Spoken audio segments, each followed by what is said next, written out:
कि महाराज हमारे मन में नेगेटिव थिंकिंग बहुत आती है, नकारात्मक विचार बहुत आते हैं। एक सज्जन आए हमसे कहने लगे हमारा मन बहुत खराब होता है। तो मैंने जब उन्होंने कहा कि मेरा मन बहुत खराब होता है, हमने कहा हमारा भी होता है, चर्चा बंद करो, भगवान का नाम लो, काहे को परेशान। संसार में कौन ऐसा है? अच्छा देखो, हम आपसे एक बात पूछ रहे हैं, छोटा सा उदाहरण है।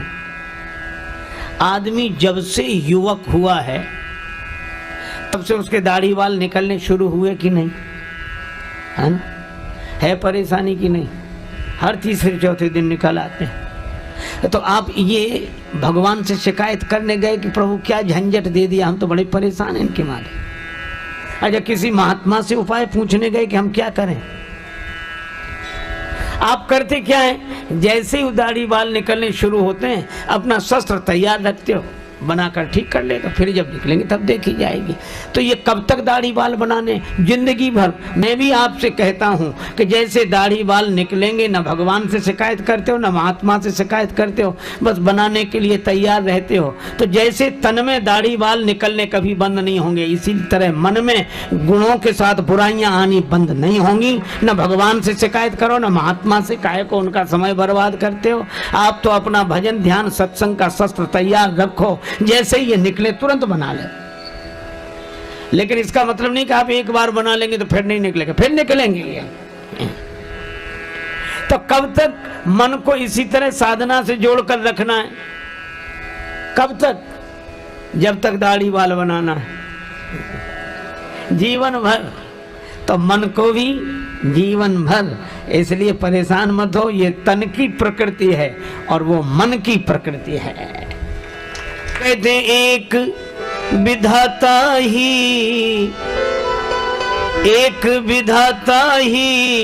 निर्दोष रहा, बाकी सब में कोई ना कोई दोष रहा, बाकी सब में कोई ना। यहाँ विधाता शब्द से ईश्वर समझना चाहिए। एक ईश्वर ही निर्दोष रहा, बाकी सब में कोई ना कोई दोष रहा, बाकी सब में कोई ना कोई दोष रहा।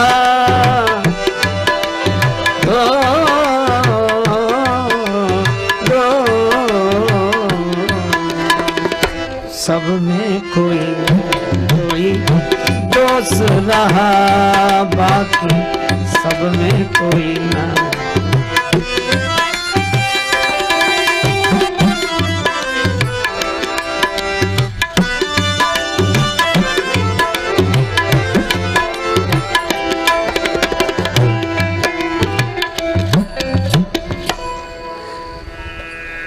बाकी सब में कोई ना कोई दोष रहा। जल चेतन गुण दोष में विश्व कीन करतार, संत हंस गुण गहाई पय परिहर बारी विकार। एक दिन कहा गया था, जहाँ सुमति वहाँ कुमति, जहाँ कुमति वहाँ सुमति, जहाँ गुण वहाँ दोष, जहाँ दोष वहाँ गुण, जहाँ जड़ता वहीं चेतनता, और इसी तरह जहाँ सार वहीं संसार। देखो, कोई संसार को ज्ञान की दृष्टि से देखता है तो उसे सार दिखता है, सर्वम खलविदम ब्रह्म। ज्ञान की दृष्टि जिनके पास है उन्हें सार दिखता है, और वैराग्य की दृष्टि जिनकी है उन्हें सब असार दिखता है।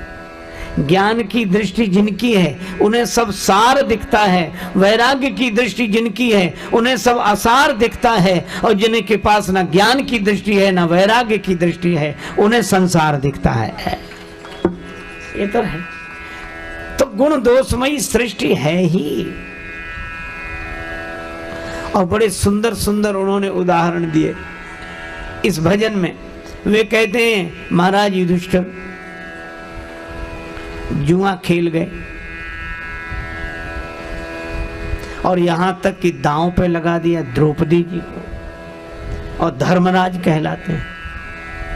अच्छा, कई लोगों की ये बात गले नहीं उतरती, बहुत लोग तो प्रश्न भी करते हैं। एक सज्जन हमसे ही कह रहे थे कि महाराज युधिष्ठिर को आप धर्मराज मानते हो? हम कहा मानते क्या, वो हैं? और काहे के धर्मराज, हमें तो अच्छे आदमी भी नहीं लगते। ये अच्छे आदमी का लक्षण जो जुआ खेल जाए और जुए में इतना भी होश ना रहे कि पत्नी को दांव पर लगा दे, उन्हें आप धर्मराज कहते हैं? हम तो धार्मिक तक नहीं मानते। और ऐसे तर्क देने वाले लोग हैं। तो मैंने उनसे एक ही बात कही कि आप ऐसे सोचो, कोई विद्यार्थी पढ़ रहा हो और 100 नंबर का पर्चा हो और उसके 80 नंबर आ जाएं, तो फेल माना जाएगा कि पास? 16 पास माना जाएगा और अच्छे नंबरों से माना जाएगा। हमने कहा 20 नहीं है। बोले तो कोई बात नहीं, 80 तो हैं।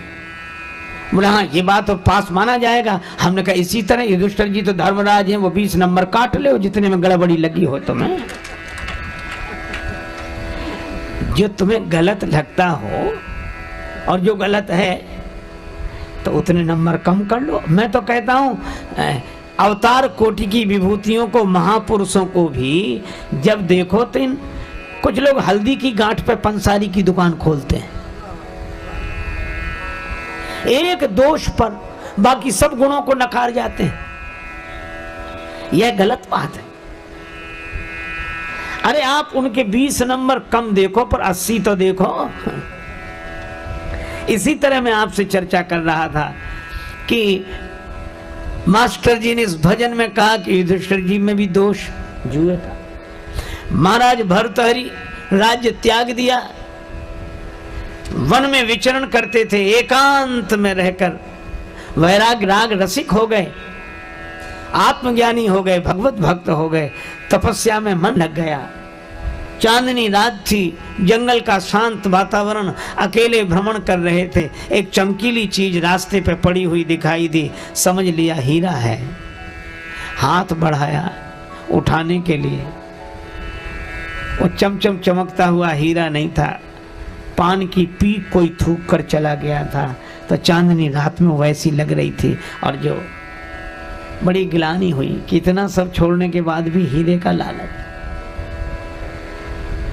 तो भजन में कहा कि बोलो कहाँ का संतोष रहा।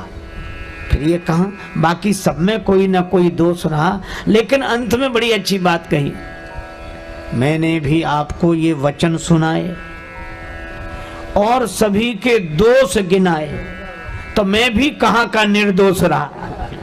तो भैया संसार दोष गुणमय है।